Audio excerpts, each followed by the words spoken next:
Hello guys, how are you? This is Hinza here for NFT Studio 24 Japan. Today we have one more special guest, Rune, with us, MakerDAO. So please introduce yourself. Everyone knows about you, but I hope you will be introduced once again with us.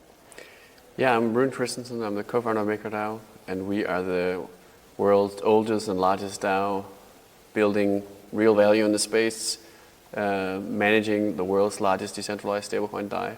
It's been growing with $1 billion in the last 2 months, which is probably one of the only projects right now that are really growing and going up. Yeah, of course, and it's really amazing.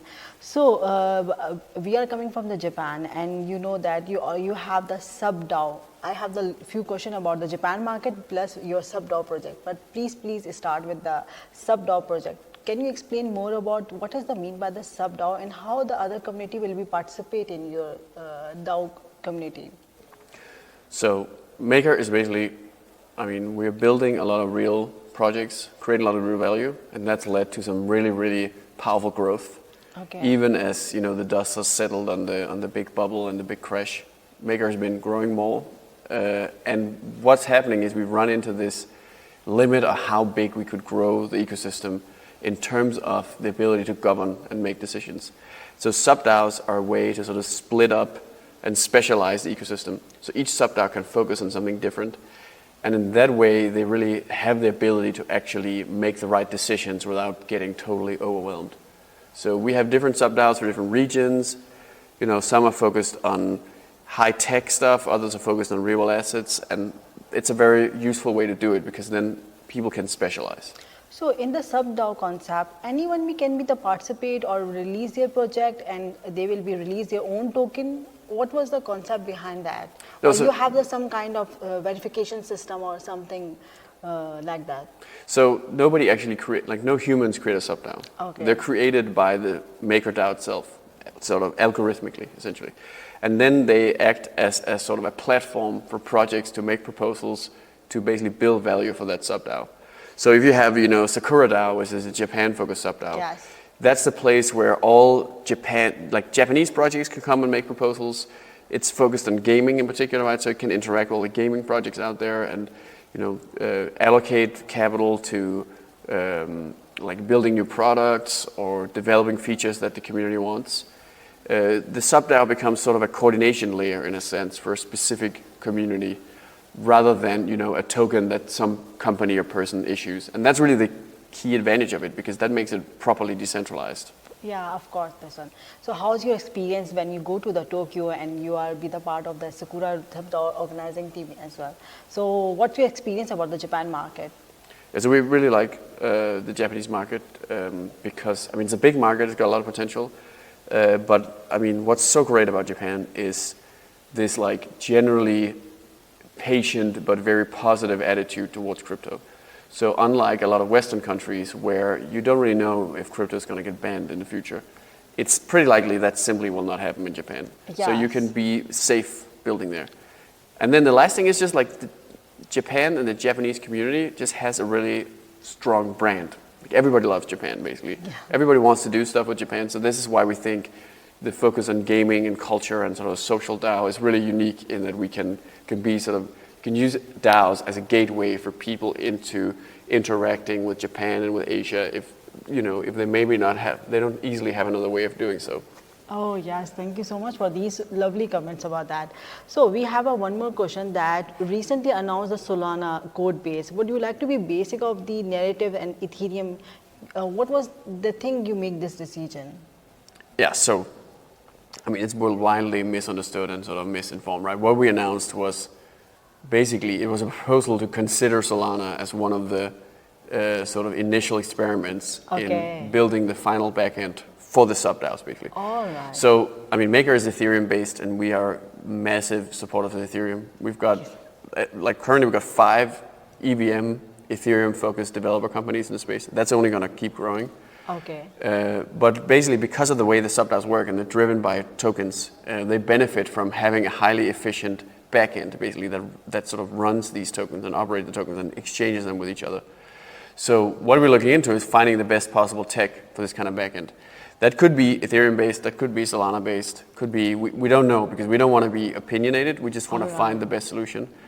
But the first step is going to be making some practical experiments, and that's what we wanted to do with Solana as like the very first step towards this. All right, okay. So NFT224 is the first decentralized media platform powered by the ICP blockchain Infinity. So we are trying to connect more and more experts on our platform, and we are trying to be engaged with the international audience and international key persons to the Japan market. So what do you think about that? Japan need more push their effort on the Web3 space, and what you like in that area? I mean, I think what Japan really has going for it is that it seems like some of the really major gaming companies are getting into Web3. So, I mean, on Web3 specifically, I just want someone to make a good game. Like, I think that's kind of what's missing, you know? Like, something like SakuraDAO could be such an interesting sort of mechanism for having people and players coordinate around playing together in these worlds, owning assets together, you know. But what's still missing are just like the interesting worlds that people want to inhabit, at least to our knowledge so far, right? But we also, of course, SakuraDAO is going to be a place where we're going to figure that out together.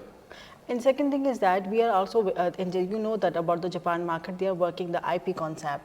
Now the NFTs projects is totally based on the IP, intellectual property. So what we are looking forward to development part as well. So your company and the SubDAO will be help them in these all factors. Definitely. I mean, that's assuming that's what the future community wants, right? So the way the SubDAO works is people can simply farm the token freely, right? The only thing you need to farm the token is you need to hold a stablecoin. So you don't actually put money at risk. You just get the token for free. This is the important point, that this is a stablecoin and the people saving their money not going to be that different part. Yeah. So you save your money and you choose to farm, you know, you choose to get the SakuraDAO token for free. You could also choose something else about, you know, innovation or real assets in Singapore or something.